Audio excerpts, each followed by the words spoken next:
श्री राग बाणी भगत बेणी जियो की, पहिरिया कै घर गावना, एक ओंकार सतगुर प्रसाद। रे नर गर्भ कुंडल जब आछत, उर्ध ध्यान लिव लागा। धन धन श्री गुरु ग्रंथ साहिब महाराज जी के अंदर श्री राग का शब्द साध संगत जी भगतों की वाणी चल रही है। अंग 93 पे भगत बेणी जी का ये शब्द सुशोभित किया है गुरु अर्जन देव जी महाराज ने। ये शब्द के अंदर साध संगत जी भगत बेणी जी अपनी जीव की अवस्था, जिसके 4 भाग हैं, और 4 भागों की अवस्था का वर्णन कर रहे हैं। भगत बेणी जी अपने समय के बहुत ही उत्तम भगत हुए साध संगत जी। ये एक राजा के पुरोहित हुआ करते थे, उनके राजघराने के पंडित हुआ करते थे। और उस समय इनका एक शिष्य जो था वो गलत संगत में चला गया। उठना बैठना गलत हो गया, खाना पीना गलत हो गया, देखना चाल ढाल गलत हो गई। तो सिख को जब ऑब्वियसली साध संगत जी, सही इंसान को सही चीज़ ही सही लगती है, गलत नहीं लगती। कुछ टाइम बाद वो सिख को महसूस हुआ, वो शिष्य को महसूस हुआ कि मेरे से गलती हो रही है। तो वो काफ़ी सारे भक्तों को, पंडित जनों को, पढ़े लिखे लोगों को लेके भगत जी के पास आता है और अपनी गलतियों की माफ़ी मांगता है। अपने अहंकार में निकाले हुए गलत लफ्ज़ों की माफ़ी मांगता है भगत जी से। तो उस समय भगत जी जो इनको उपदेश दे रहे हैं अपने शिष्य को, और उनके साथ जो आए हैं उनको जो उपदेश दे रहे हैं, वो उपदेश साध संगत जी के शब्द में उच्चारण किया है।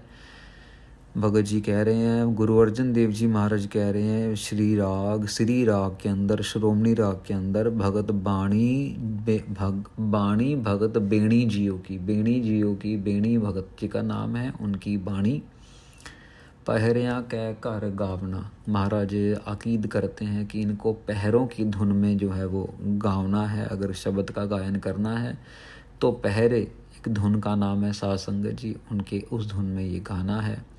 एक ओंकार सतगुर प्रसाद, एक अकाल पुरख वाहिगुरु परिपूर्ण परमेश्वर, गुरु महाराज की कृपा के साथ मिलता है। रे नर गर्भ कुंडल जब आछत, उर्ध ध्यान लिव लागा। साध संगत जी भगत जी कह रहे हैं, हे शिष्य, जब तेरा जन्म होना था, तू गर्भ के अंदर आया, जब तू गर्भ की कुंडली के अंदर आया तो उल्टा लटका हुआ था। उर्ध ध्यान, उल्टा लटका हुआ था, तेरा सिर नीचे था और तेरे पैर ऊपर लटके हुए थे, तब तेरा ध्यान परमेश्वर में था। ध्यान उर्ध ध्यान लिव लागा, तब तेरी लिव लगी हुई थी। मृतक पिंड पद मदना एहनस, एक अज्ञान सो नागा। भगत जी कहते हैं कि मृतक पिंड, इस काल के अंदर साध संगत जी जब मिट्टी का जो शरीर है बना हुआ है, अभी साध संगत जी की वो भी अपनी माँ के गर्भ के अंदर है, वो भी मिट्टी का बना हुआ 5 तत्वों से बन रहा है। हाथ बन रहे हैं, पैर बन रहे हैं। जो गर्भवती महिलाएं हैं जिन्होंने बच्चों को जन्म दिया है, उनको ये चीज़ें पता होंगी कैसे धीरे धीरे करके उनके पेट के अंदर ये बच्चा जन्म लेता बढ़ता भाई 1 महीना, 2 महीना, 4 महीना, 8 महीना, 9 महीने के बाद बच्चा गर्भ से बाहर निकलता है। महाराज भगत जी कह रहे हैं यहाँ पे कि मृतक पिंड पद मदना एहनस, महाराज कह रहे हैं कि तू उस टाइम तेरे अंदर एहनस, ये समझ लो कि तेरे अंदर अहंकार का कोई रत्ती भी नहीं थी उस पदवी के अंदर जब तू उल्टा लटका हुआ था। दिन रात जो था, दिन रात तेरी ऐसी दशा थी कि तेरा जो ध्यान था वो ये समझ लो कि भगवान की तरफ जुड़ा हुआ था। एक अज्ञान सो नागा, अगर पूर्वले जन्मों की वजह से पूर्वले जन्मों की वजह से जो माया का पर्दा था, तो उस माया के पर्दे से तो अभेद था। साध संगत जी ऐसा लिखा है शास्त्रों में कि जब बच्चा गर्भ के अंदर होता है ना, तो उसको आम तौर पे पिछले तकरीबन 100 जन्मों तक का ज्ञान होता है, उसको पिछले 100 जन्मों का ज्ञान होता है। यहाँ पे भगत जी यही समझा रहे हैं कि तू जब तक तो तूने जन्म नहीं लिया था, तू नाम जप रहा था, तेरी लिव लगी हुई थी, तू अज्ञान से बचा हुआ था और तू रात दिन उसके नाम के साथ जुड़ा हुआ था। ते दिन संवल कष्ट महादुख, अब चित अधिक पसारया। कह रहे कि पर वो दिन के उस दिन को तू याद कर। वो आया ना सिख जो शिष्य गलती कर चुका है, वो कह रहे हैं कि ते दिन संवल कष्ट महादुख। अब तू याद कर, वो वाले दिन याद कर, वो कितने प्यारे दिन थे, तेरे को याद भी है। जिन दिनों के अंदर जब तू गर्भ के अंदर था, महादुख माना गया, गर्भ के दुख को महादुख माना गया है। उस दुख के अंदर भी तू नाम जप रहा था। उस दुख के अंदर भी जो तेरे को लग रहा था कि तेरा जो कष्ट है वो अकाल पुरख वाहिगुरु जी ही तेरे को उस कष्ट से निर्वृत्त करवा सकते हैं, ठीक है ना। पर क्या हुआ कि जब तू अब चित अधिक पसारया, लेकिन अब जो तू जो बाहर आ गया, अब तेरा जो दिमाग है चारों तरफ घूम रहा है। अब तूने इतना बड़ा पसारे में डाल दिया अपने आप को, बहुत बड़ा। तूने यहाँ भी दौड़, वहाँ भी दौड़, यहाँ भी कर, वो भी कर। अब तूने सारे प्रकारों के अंदर अपने आप को फंसा लिया है। उस दुख के अंदर भी तू परमेश्वर को याद कर रहा था। समझने की बात ही है साध संगत जी, इतने बड़े दुख में भी तेरे को परमेश्वर याद था। पर अब जब तेरे पास सारे सुख हैं, तेरे को सब कुछ मिल रहा है, फिर भी तेरे को वो याद नहीं है। ये बड़ी जो है एक अचंभे वाली बात है। गर्भ छोड़ मृत मंडल आया, तौ नरहर मन हो बिसारया। महाराज कहते हैं गर्भ भी तूने छोड़ दिया, तू मंडल के अंदर आ गया, मतलब अभी धरती के ऊपर आ गया, अपनी माँ की पेट से बाहर निकल के। जब तक तू गर्भ में था तब तक जो माँ खा रही है वो तू खा रहा है, जो माँ पी रही है वो तू पी रहा है, जो माँ देख रही है वो तू देख रहा है, जो माँ महसूस कर रही है वो तू महसूस कर रहा है। माँ अगर गुरबानी पढ़ रही है, जाप कर रही है, तो तू भी गुरबानी पढ़ रहा है, जाप कर रहा है। माँ अगर सिगरेट पी रही है तो तेरे पास भी वो सिगरेट का असर आ रहा है। तूने भी जमते के साथ सिगरेट को हाथ लगा लेनी है, बस वहीं पे तेरा कल्याण हो गया। समझ लो कि बेड़ा गर्क हो गया। यहाँ महाराज कह रहे हैं गर्भ छोड़ मृत मंडल आया, तौ नरहर मनहु बिसारया। जैसे ही तू गर्भ से बाहर निकला, धरती पे आया, भूमंडल पे आया, वैसे ही तूने नरसिंह का अवतार धारने वाले परमेश्वर को अपने मन से उतार दिया। तौ नरसह मनहु बिसारे। नरहर, नरहर मतलब आधा नर और आधा हर, तो नरहर नरसिंह के अवतार वाले परमेश्वर को तूने अपने मन से बिसार दिया। हे नर, ये तूने क्यों बिसार दिया? तौ नरहर मनहु बिसारे। ये क्वेश्चन मार्क फॉर्म में आ रहा है साध संगत जी, मतलब एक तो होता है ना कि सेंटेंस फॉर्म में आ गया, ये क्वेश्चन मार्क फॉर्म में आ रहा है कि क्यों तूने बिसार दिया। फिर पछतावहेगा मूढ़या, तू कवन कुमत भ्रम लागा। महाराज कह रहे हैं कि हे मूर्ख, तू ऐसे भ्रम में कौन से कुमत में लगा हुआ है, तेरी मत कितनी माड़ी हो गई है, कौन से भ्रम ने तेरे को पकड़ लिया। तो कैसे तू ये भूल गया कि तेरे को बनाने वाला पार ब्रह्म काल पुरख वाहिगुरु है।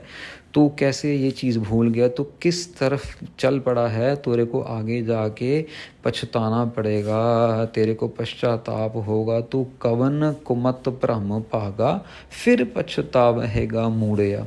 तेरे को पछतावा होवेगा मूढ़या। मूर्ख, मूर्ख कह रहे हैं यहाँ पे भगत बेणी जी। चेत राम नाही जमपुर जाहेगा, जन बिचरै अनराधा रहाओ। यहाँ पे रहाओ की पंक्ति आ रही, कह रहे राम को चेत ले, वो रमैया जो चारों तरफ बसा हुआ है। चेत राम नाही जमपुर जाहेगा, नहीं तो जमपुरी में जाना पड़ेगा, जमदूत आगे मार मार के पकड़ के लेके जाएंगे। इसलिए साध संगत जी सतनाम वाहिगुरु, सतनाम वाहिगुरु, सतनाम वाहिगुरु, सतनाम वाहिगुरु का जाप सारा दिन लगे रहें, हम कीर्तन सुनते रहें, पाठ सुनते रहें, चलता ही रहे, कुछ ना कुछ अंदर चलता ही रहे। एक सेकंड के लिए भी जो अपने दिमाग की घंटी है, वो परमेश्वर को याद करने वाली घंटी है, वो वृत्ति बंद ना हो, चलती ही रहे। कहीं निंदा चुगली में, कहीं फिल्मों के अंदर, कहीं ट्रेलर देख लिया, कहीं ये बात, कहीं वो बात, हमारी एक एक बात के अंदर परमेश्वर की याद झलके। जन बिचरै अनुराधा, महाराज कह रहे हैं उसको आराधते आराधते ही हम विचरते रहें, 24 घंटे विचरते रहें, उसके सिमरन करते करते ही हम विचरते रहें। दुनिया में रहाओ विश्राम देते हैं। बाल विनोद चंद रस लागा, खिन खिन मोह व्यापै। अब आगे एग्जाम्पल दे रहे हैं कि जैसे बच्चा कभी मीठा मांगता है, कभी खिलौने मांगता है, कभी तो चंद्रमा भी मांग लेता है। बाल विनोद चिंद रस लागा, कहते जब छोटा बच्चा होता है, जो दूसरी अवस्था, तो पहली अवस्था तो आ गई गर्भ के अंदर, अब ये दूसरी अवस्था की बात कर रहे हैं कि जब बालक अवस्था हुई तो तू तेरे को खेलने के चक्कर में लगा रहा। विनोद, विनोद मतलब खेलना, भाई तू जो है खेलने के चक्कर में पड़ा रहा। और उसके बाद जो है चंद्र से खिन खिन मोहे व्यापै। अब जब थोड़ा सा तेरे को समझ आई इस बात की कि अब मतलब मैं बच्चा हो रहा हूँ, बड़ा हो रहा हूँ, तो उस टाइम के अंदर जो था तेरी चिंद रस लागा। उसके बाद तेरे को रसों कसों में फिर पढ़ना शुरू हो गया। कभी तेरे को स्वाद वाली मिठाई चाहिए, कभी तेरे को गोलगप्पे चाहिए, कभी तेरे को कोका कोला चाहिए, कभी तेरे को मांस चाहिए, मच्छी चाहिए। तू बार बार बार अपने आप को खिन खिन मोह व्यापै, ये जो छोटी छोटी चीज़ों का जो दुख है तेरे को बार बार व्याप रहा है, तेरे को तंग कर रहा है। अगर एक चीज़ नहीं मिली तो फिर उहाँ उहाँ करके तू रोता है। ये दूसरी अवस्था है साध संगत जी। रस मिस मेध अमृत बिख चाखी, तव पंच प्रगट संतापै। कभी तेरे को मिठाई चाहिए, कभी तेरे को नमकीन चाहिए। रस मिस मेध, यहाँ पे साध संगत जी मेध आ गया, जैसे कि आप समझ लो कि गुड़ कह लो या शहद कह लो। तो यहाँ पे कह रहे हैं कि तेरे को कभी मेध चाहिए, कभी तेरे को अच्छा लगे, कभी तेरे को बुरा लगे, कभी तेरे को कौड़ा लगे। फिर साथ के साथ साध संगत जी कह रहे हैं अमृत बिख चाखी, तूने विषय विकारों को भी चखना शुरू कर दिया। ये करते करते साध संगत जी तेरे अंदर ताओ पंच प्रगट संताप है, तेरे अंतर जो 5 चोर थे वो प्रगट हो गए और वो तेरे को संताप रहे हैं, वो तेरे को तंग कर रहे हैं, वो तेरे को एक तरीके का बार बार टॉर्चर कर रहे हैं। जो हमारा जो साध संगत जी जो 5 चोर हैं, काम क्रोध लोभ मोह अहंकार, ये सब इन्हीं चीज़ों से विचरते हैं साध संगत जी। हमारी आँखों से जो है वो काम प्रगट होता है, हमारी आँखों से काम जन्म लेता है देख देख के।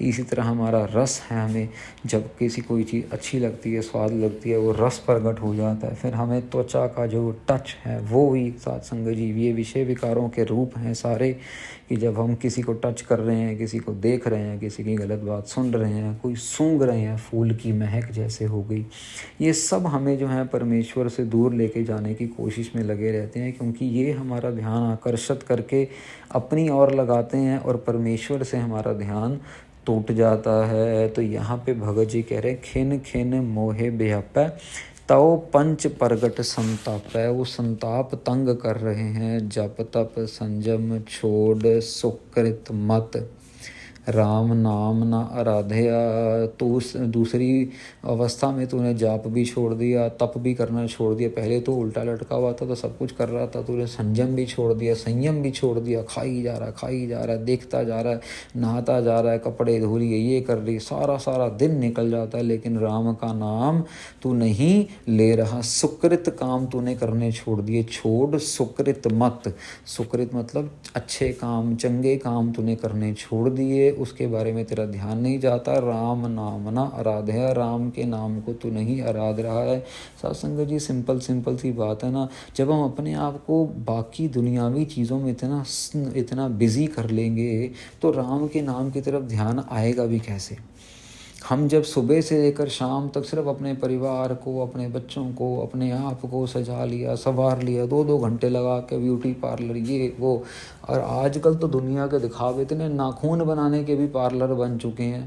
पहले तो चलो त्वचा को संवारने के लिए ब्यूटी पार्लर, अभी तो नाखून बनाने के लिए भी पार्लर बन चुके हैं। मैं एक दिन गया तो बॉम्बे के अंदर हमारी मीटिंग थी, तो मेरे को वॉशरूम जाना था, तो वॉशरूम जहाँ जाने के लिए मुड़े ना अंदर, तो वहाँ पे ये नाखून बनाने वाला पार्लर बना था। मेरे को देख के इतनी हैरानी हुई कि लोगों की दिलचस्पी देखी जाए। जिस शरीर ने एक दिन मिट्टी बन जाना है, राख बन जाना है, उस शरीर के एक ऐसे भाग को, नाखून, जिसके अंदर गंदगी फंस जाती है। शास्त्रों में भी लिखा है कि भैया अपने नाखूनों का सही समय पे जो है काट वाट के इसको फेंक दिया करो, नहीं तो इसमें गंदगी जम जाती है। लेकिन उन्हीं नाखूनों को जो है हम लोग बनाने संवारने में लगे हैं, जिसका कोई वजूद भी नहीं है, जो वैसे ही समय के साथ काट दिए देना चाहिए, क्योंकि वो गंदगी के घर का कारण बनता है। हम लोगों की वृत्ति इतनी छोटी हो चुकी है हमारी सोच की। उस सोच के अंदर भगवान का आना ना आना, उनके नाम का जाप ताप कहीं कुछ रह ही नहीं गया है। साथ संगत जी, उछलिया राम काल मत लागी, तौ आन सकत गल बांधिया। महाराज कह रहे हैं उछलिया काल, उछलिया काम, काल मत लागी। अब इसी जन्म के अंदर जो है साथ संगत जी, जैसे जैसे बच्चा बड़ा हो रहा है तो उसके अंदर काम की गत जो है वो बड़ी तेज़ी से उछाला मारती है। उछलिया काम, जैसे उछलता ना पानी उछलता है, तेज़ गाड़ी जा रही है और कीचड़ कैसे उछलेगा टायर के नीचे आके। तो ऐसे ही यहाँ पे भगत जी कह रहे हैं कि उछलिया काम, काम बड़ा उछलता है, उछल कूद करता है। काल मत लागी, तो आन सकत गल बंधिया। फिर यहाँ पे कह रहे हैं कि काल मत लागी, उसके साथ साथ संगत जी जो ये समझ लो कि हमारे गलत कर्म हैं वो सामने आने शुरू हो जाते हैं। वो जो कालक है, काम की वजह से जो दिमाग में कालापन है, अपना अच्छा बुरा भूल जाते हैं। माँ को, बहन को और औरतों की तरफ गलत नज़र से देखना। फिर उसके बाद जो है वो हम तौ आन सकत गल बांधे, काम के बंधे हुए हम फिर गले लगते हैं। कभी किसी को चुम्मी चाटी करेंगे, कभी कुछ करेंगे, फिर संभोग करेंगे। यहाँ पे कह रहे हैं आन सकत गल बांधिया। गल बांधिया मतलब गले मिलना, क्योंकि इसी काम के वश में आके हम दूसरों की औरतों को, दूसरों के मर्दों को अपनी उम्र का हिसाब ना देखते हुए, उम्र से बड़े, उम्र से छोटे, कुछ नहीं देखा जाता, क्योंकि काम हमारे दिमाग को बिल्कुल काला कर देता है। पता ही नहीं, देखने ही नहीं देता कि सही क्या है और गलत क्या है। तो यहाँ पे सासंग जी दो अवस्थाएं जो हैं भगत जी के बताए हुए तरीके से पूरी होती हैं। अभी इसके बाद दो अवस्थाएं जो हैं वो और हैं, जिसके अंदर फिर अभी जो है बड़ी अवस्था आ जाएगी। अभी तो बचपन की अवस्था है, अब जवानी की अवस्था आ जाएगी, फिर उसके बाद बुढ़ापा आ जाएगा। तो भगत बेणी जी ने बड़े प्यार से ये जीवन की 4 अवस्थाएं बताई हैं, और वो संकेत तो दे रहे हैं अपने शिष्य को, जो गलत काम करने के चक्कर में उनको छोड़ के चला गया, और जब वापस आया माफ़ी मांग रहा है, तो सबको मिलके ये उपदेश दे रहे हैं।